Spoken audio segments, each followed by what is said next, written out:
Sundan natin ang ating kakanggata, yung unang piga.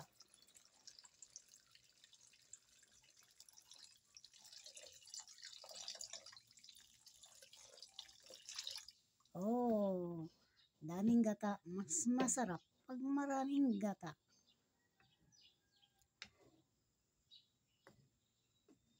Mamaya na yung mga tangkay at dahon.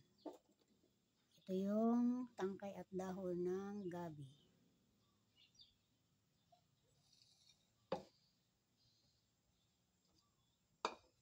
Antayin natin na kumulo ulit ang ating nilunod na kakanggata, unang piga na gata. At maya-maya, isabay na natin ang mga dahon at tangkay ng gabi. Ayan po ang ating tangkay ng gabi at dahon ng gabi. Lagyan natin ng sibuyas at bawang at sili. Ayan.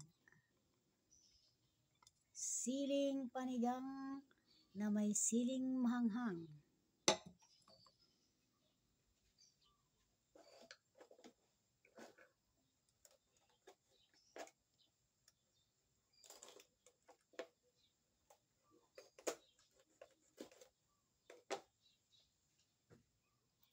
Pwede na natin isunod ang ating tangkay ng gabi at dahon ng gabi.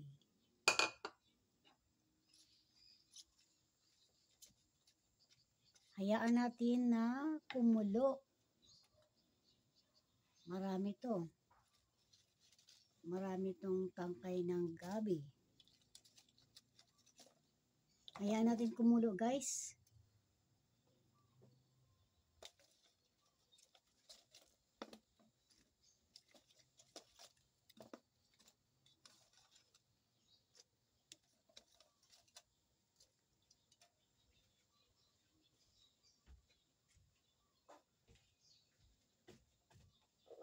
Sunod natin ang dilis. Dilis ang ating sahog, guys. Dilis, ha? Dried fish. Bulinaw. Oh.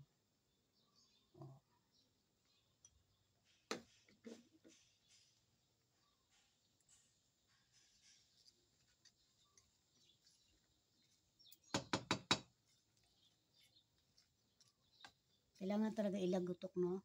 Siyempre nagluluto ka. Yan. Kailangan natin itak-tak. Yan, halaan natin na kumulo ng kumulo.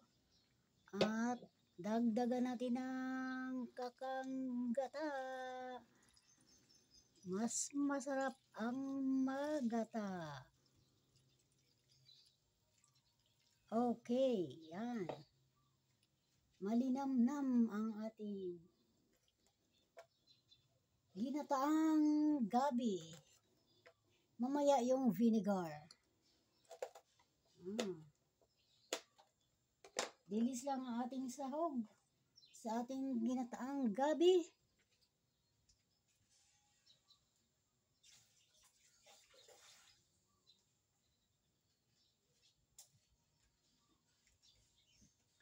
Lagyan natin ng sili na ginayat para may anghang ng konti. Ayan. Mas masarap pag may maanghang.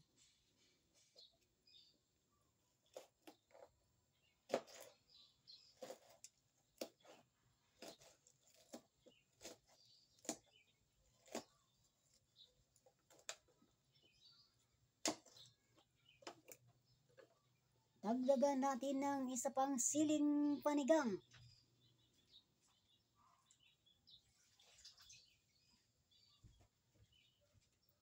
Ayan ang siling panigang na atin ang nagayat ng maliliit. Pampabango ang sili.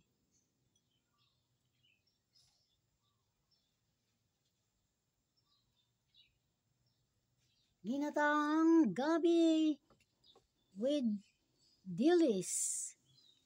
special menu, special recipe.